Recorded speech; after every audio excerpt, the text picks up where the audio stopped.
Hello world, it doesn't take much for a question to spring into my mind that I suddenly need to find out the answer to.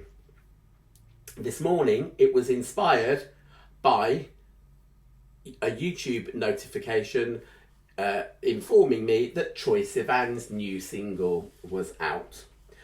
He'd been teasing people with a few second bursts on YouTube Shorts for the last week or so, and it's now out and you can hear it on Apple Music, YouTube, Spotify, all the usual streaming services. You can also go and buy it, but I really wanted to talk about record sales, because since I were a kid there's been an awful lot of a shake-up. When I was buying records in the 70s, it was basically how many albums or cassettes that a band sold. Nowadays it's how many albums, cassettes, how many CDs, how many videos how are streamed on YouTube, how many paid for downloads are there, how many ad-fed downloads are there. And also, you've also got a lot of fans who will also be uploading songs onto services like YouTube, and which will not count at all. All right, so let's just start with a tiny wee bit of history. The first time that a gold record was certified gold was in the United States, and it was 1958, and the record was Perry Como's Catch a Falling Star. And in that same year, Oklahoma was the first album to be certified as gold. In 1976, the RIAA, who are the Record Industry Association of America, and who devised these standards, invented the platinum sales, all right? And the first one went to the Eagles' Greatest Hits. Now, a natural question to ask might be exactly how many records needed to be sold to make a gold or a silver. And that's not an easy question to answer. Not only because of reasons of fairness, but also because of reasons of record company skullduggery. And I'm going to call it skullduggery because they're out to make every single cent and dime and penny and pound for themselves. Very little really goes to the artists themselves. I watched Glastonbury a couple of weeks ago, and Blondie, for example, was, I'm sure, pretty much only performing at Glastonbury because what she actually said, she's got a bit of a potty mouth on her, but what she said was that the hookers were earning more in the 1970s than she was from her own music. And that's basically because of the dodgy contract. So she's, sold huge amounts of records, but the record company and the management companies and everything else like that, all in cahoots with one another, they all ran off with it. But that's all a bit of a by the by. So there is so much corruption, and this is what I'm saying. Okay, that when we count these sales and stuff, we are, it's great when you hear that an album that you've bought goes 5 times multi-platinum and everything, and it makes you feel like you're in the company of loads of other people, and that you've bought it and you're trendy and you're in with the in crowd kind of thing. There is also another mentality which we'll explore a little bit today, which is the mentality of you're a minority, you are the specialist market. Let's start at the first reason why this how many records makes a gold, silver, whatever is so difficult to answer. Firstly, it depends on territory. All right, a record to qualify according to the RIAA, the Record Industry Association of America, it has to be an international release.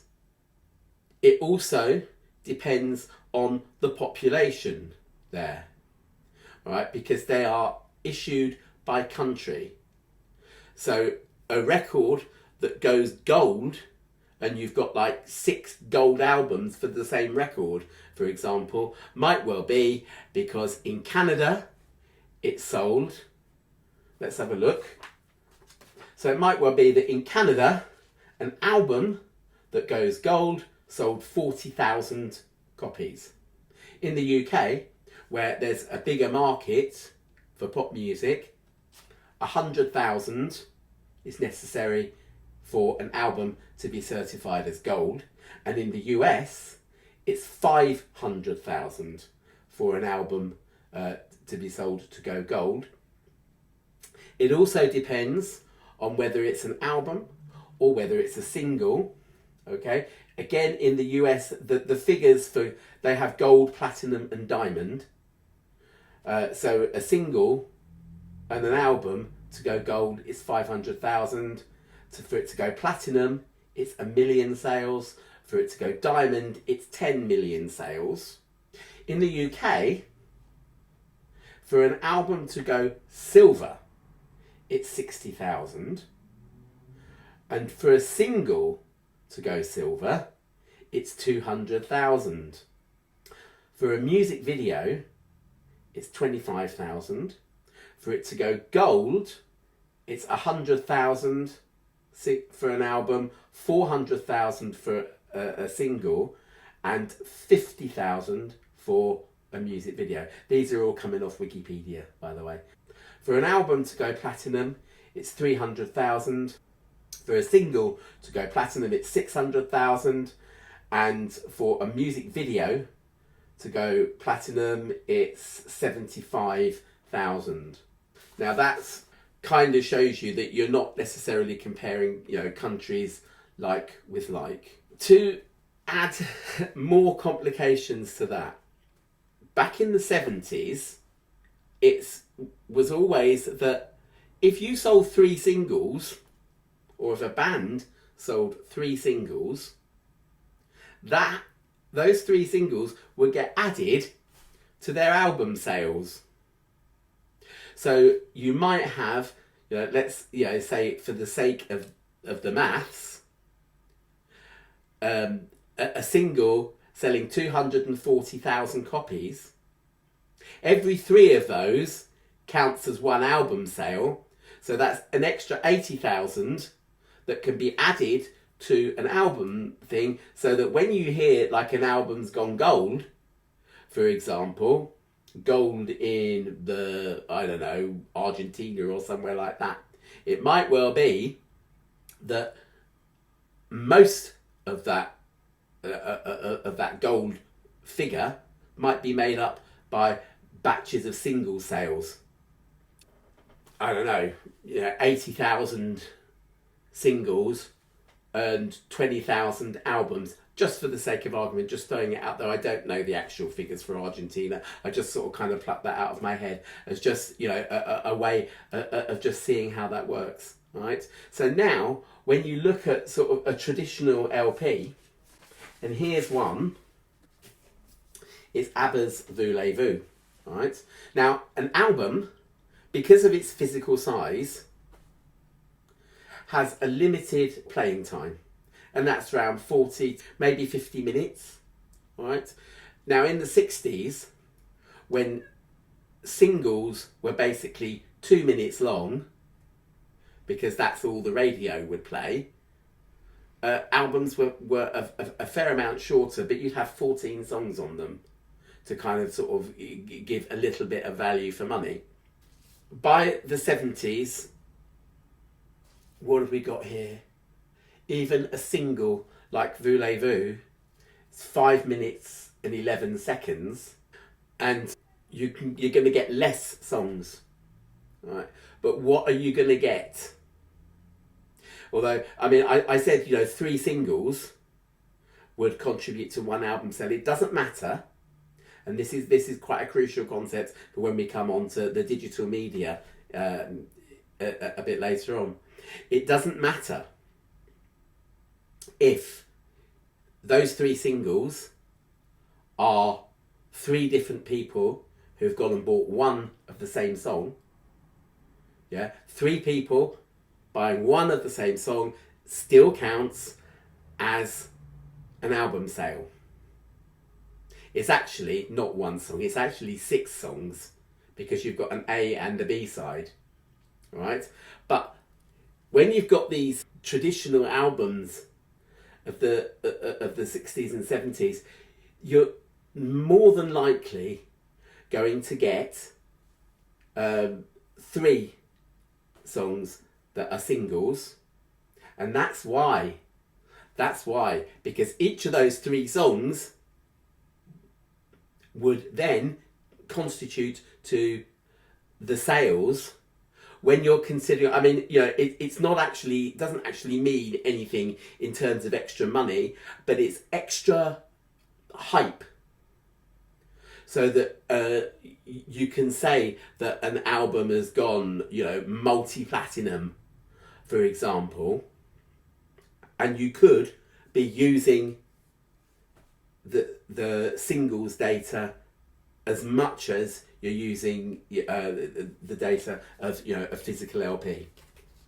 All right. So, for example, on this album, Voulez-Vous, but, you know, go and check your own albums from the 70s, whatever. You know, they typically had 10 songs on them. All right. A single in the late 70s in the UK costs about 69p, especially the ones with the new picture sleeves on them.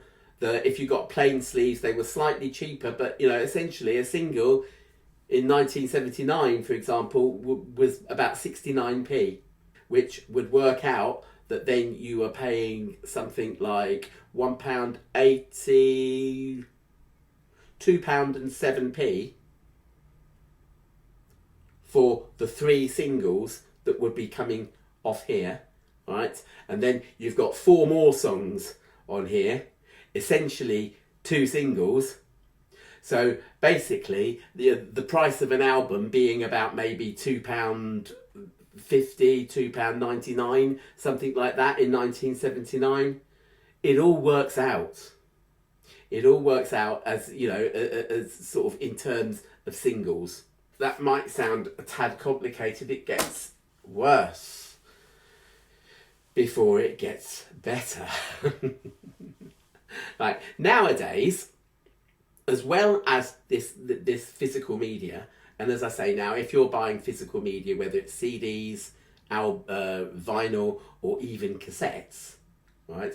Every time that, you know, one of those counts, that's 1 album sale.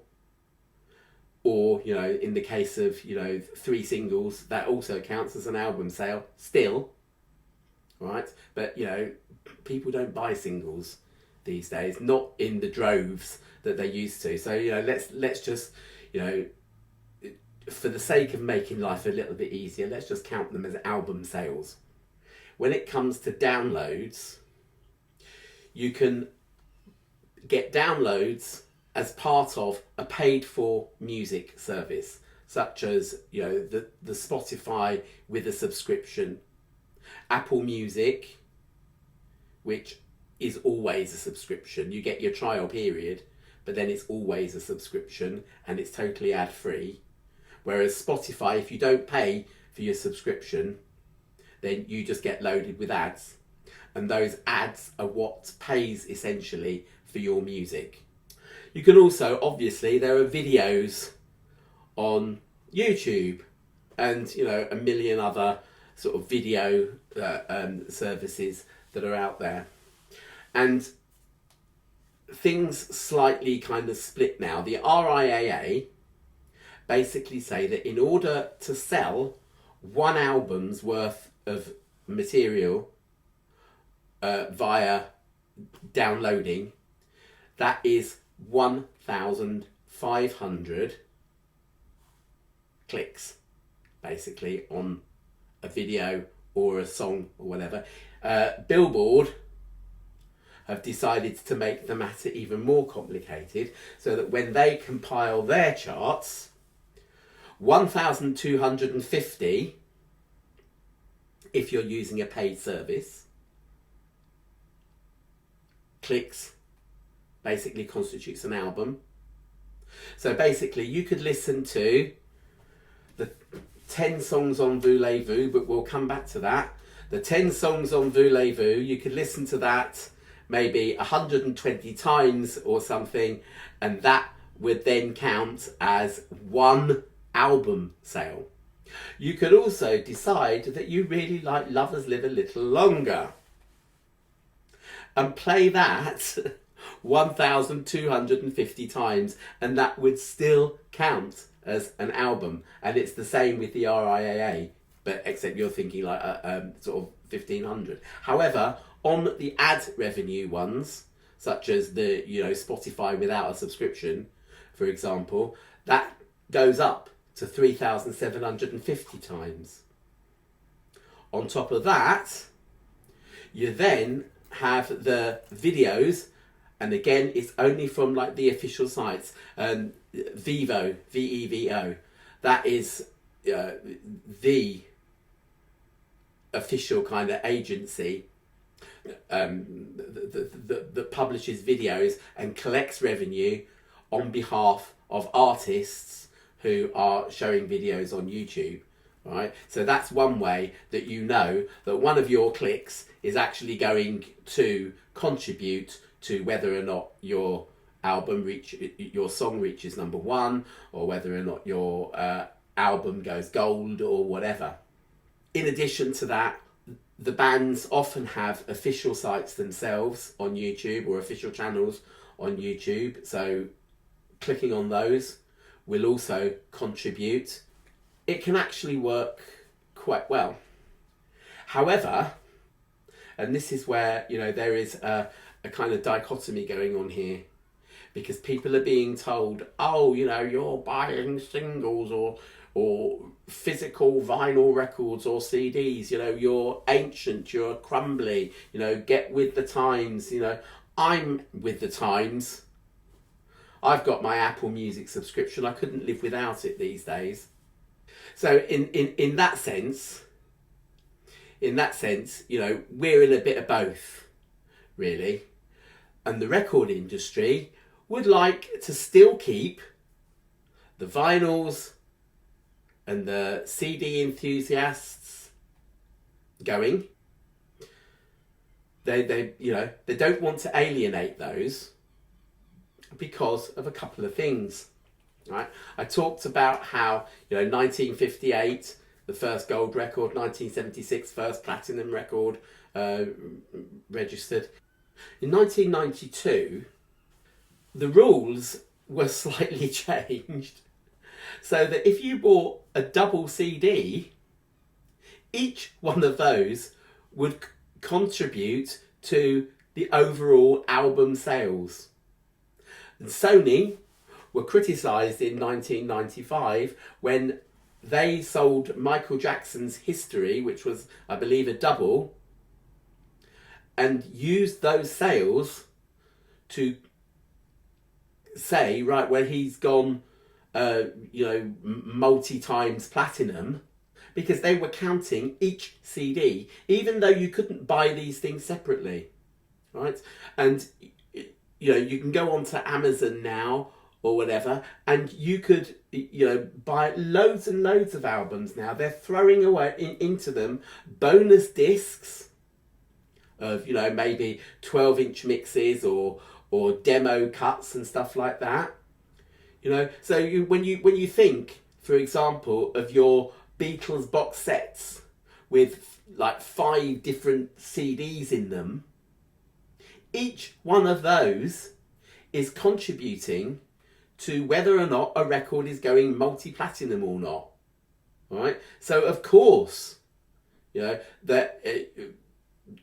new Revolver, for example, went multi-platinum within its first week or something. Let It Be apparently sold something like 3 million copies in its first 3 days. but they're saying 3 million copies, but they are counting all of those little bonus disc sets, all right?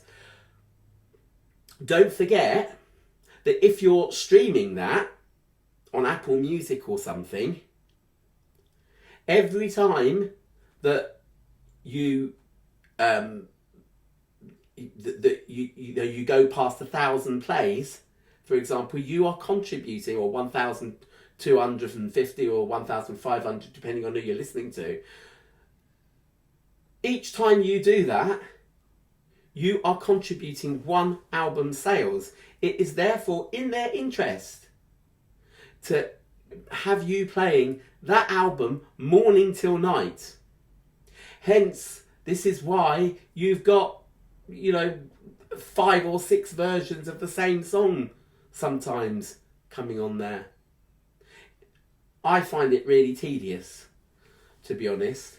If I'm interested in, how And Your Bird Can Sing, for example, came about, then I'll look it up on Apple Music, find, the various different, demos of that and play that. But I don't want to, sit there for hours, listening to the same thing. Too much of a good thing leaves one wanting less. Less is always more, because it makes you want to play it again.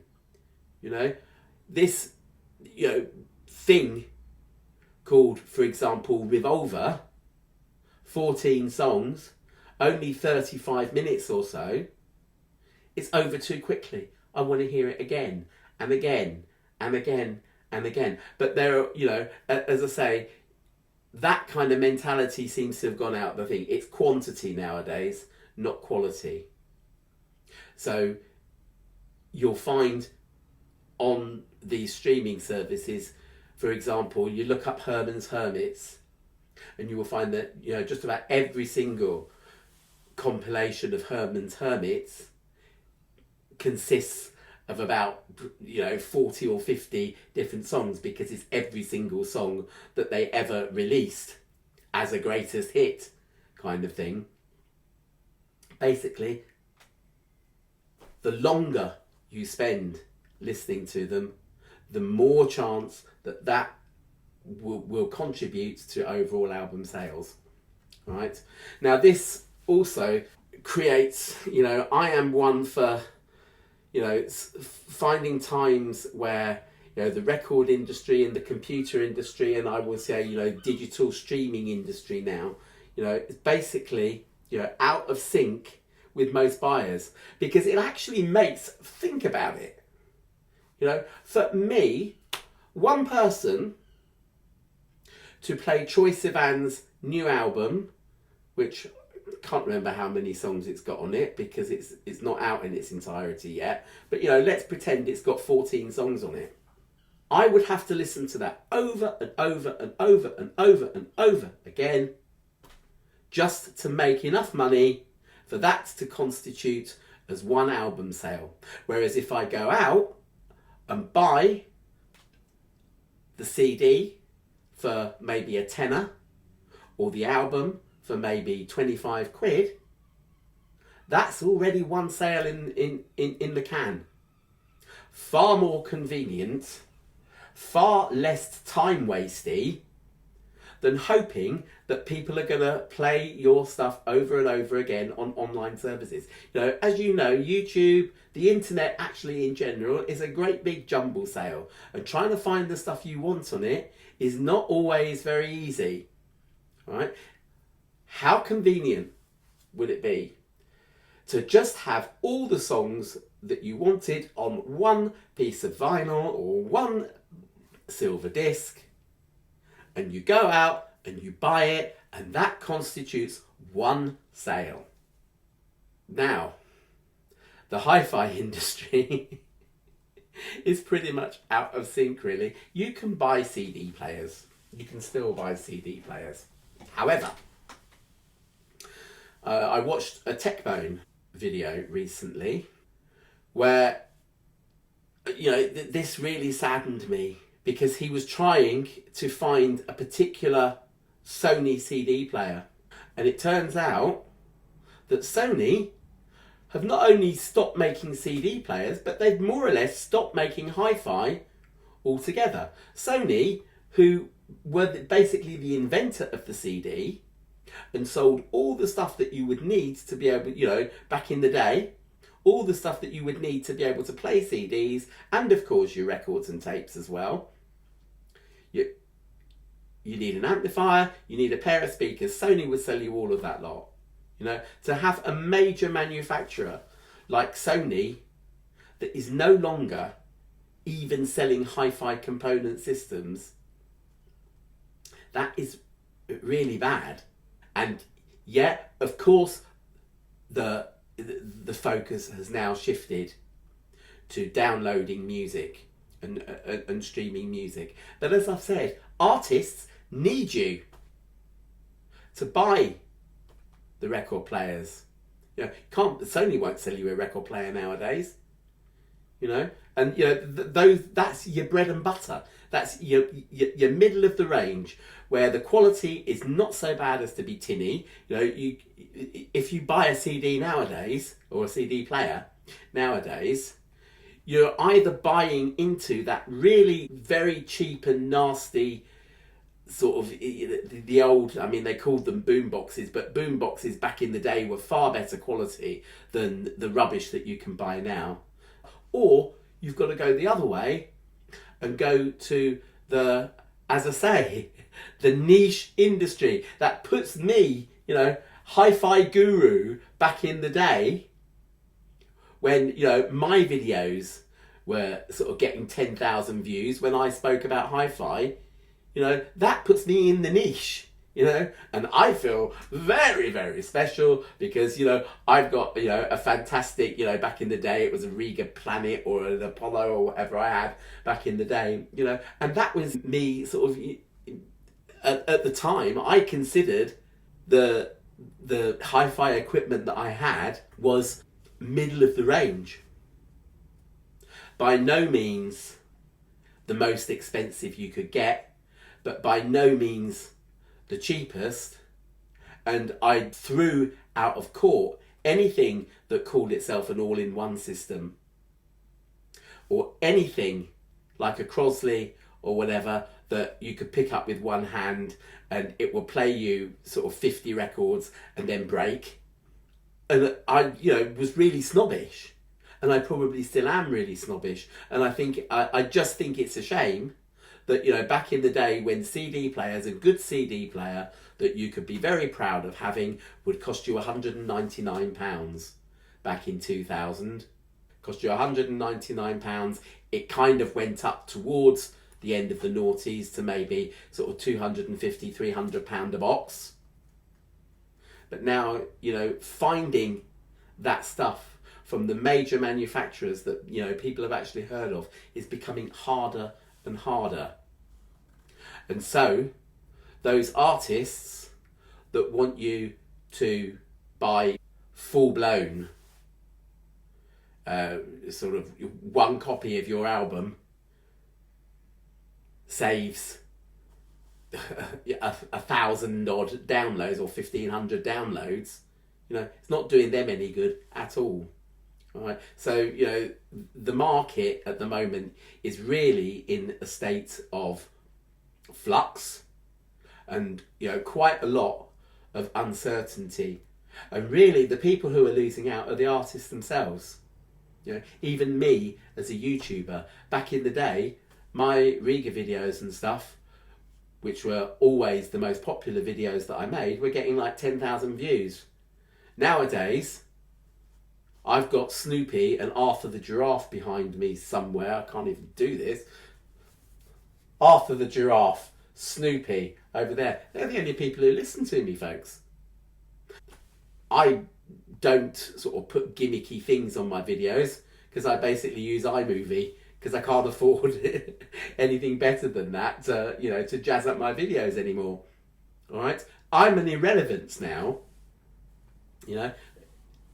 Everything is being taken over by record companies who basically have more and more sneaky little ways to hype themselves up.